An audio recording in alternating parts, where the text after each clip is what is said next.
मई 2026। भारत में चुनावी शोर थम चुका था। टीवी चैनलों के स्टूडियो में वही पुरानी और थका देने वाली बहसें चल रही थीं। कौन जीता, कौन हारा, किसकी सरकार बनेगी।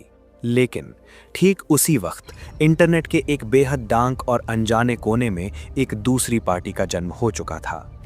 इस पार्टी का कोई इंसानी चेहरा नहीं था, कोई विचारधारा नहीं थी और कोई चुनावी घोषणा पत्र भी नहीं था, या कम से कम दुनिया को ऐसा ही लग रहा था। तभी सोशल मीडिया के एल्गोरिदम को चीरता हुआ एक वीडियो लीक होता है। स्टेज पर खड़ा वो सूट बूट वाला कीड़ा माइक को अपनी तरफ खींचता है और एक ऐसी आवाज गूंजती है जो रोंगटे खड़े कर देती है।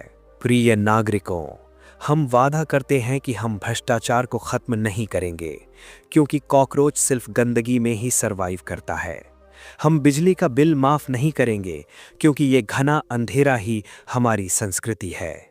और हमारा सबसे बड़ा वादा, जब तुम सब एक न्यूक्लियर वॉर में जलकर राख हो जाओगे, तब भी हमारी सरकार बची रहेगी। क्योंकि नेता बदलते हैं, सरकारें गिरती हैं, सभ्यताएं मिट जाती हैं, लेकिन हम कॉकरोच कभी नहीं मरते। Vote for survival, vote for cockroach party. Video खत्म हुआ, लेकिन इंटरनेट हिल चुका था। सिर्फ 24 घंटों के अंदर हैशटैग कॉकरोच पार्टी करोड़ों व्यूज पार कर गया। लोग मीम्स बना रहे थे, एआई स्पीच लिख रहे थे, यहां तक कि वर्चुअल रैलियां होने लगीं। लेकिन सबसे खौफनाक चीज जानते हैं क्या थी?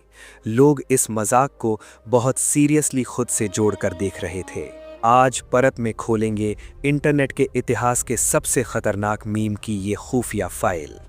आखिरकार एक छोटा सा कीड़ा पूरी जनरेशन का पॉलिटिकल सिंबल कैसे बन गया?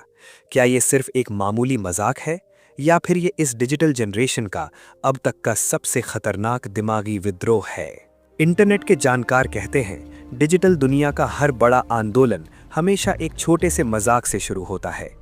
पहले एक जोक बनता है, फिर वो मीम बनता है, मीम से एक ग्रुप पैदा होता है, और वो ग्रुप धीरे धीरे एक आंदोलन का रूप ले लेता है। कॉकरोच पार्टी का ग्राफ भी ठीक ऐसा ही था।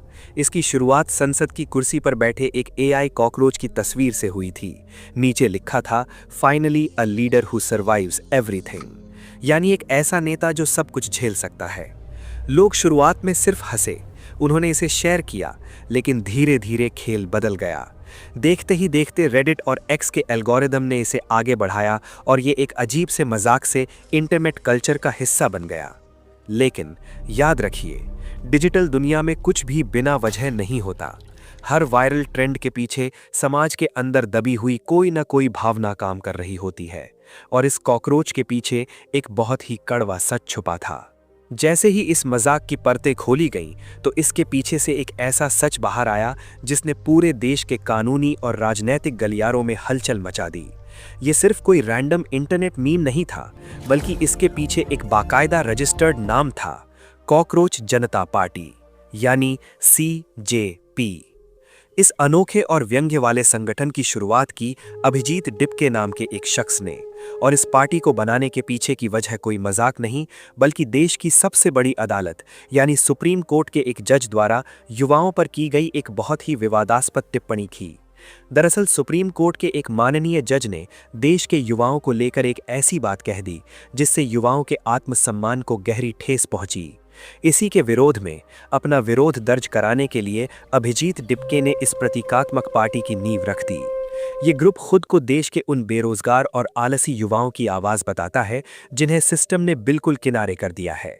CJP का मुख्य मकसद चुनाव लड़कर सत्ता पाना नहीं है, बल्कि इस सड़े हुए सिस्टम और लोकतांत्रिक संस्थाओं की कमियों पर एक करारा प्रहार करना है।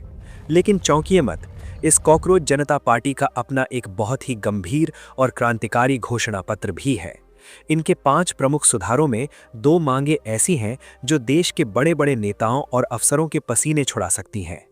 पहली मांग सरकारी अफसरों और जजों के रिटायरमेंट के बाद उन्हें मिलने वाली दोबारा नौकरियों पर पूरी तरह रोक लगाई जाए, ताकि सिस्टम में ईमानदारी बनी रहे।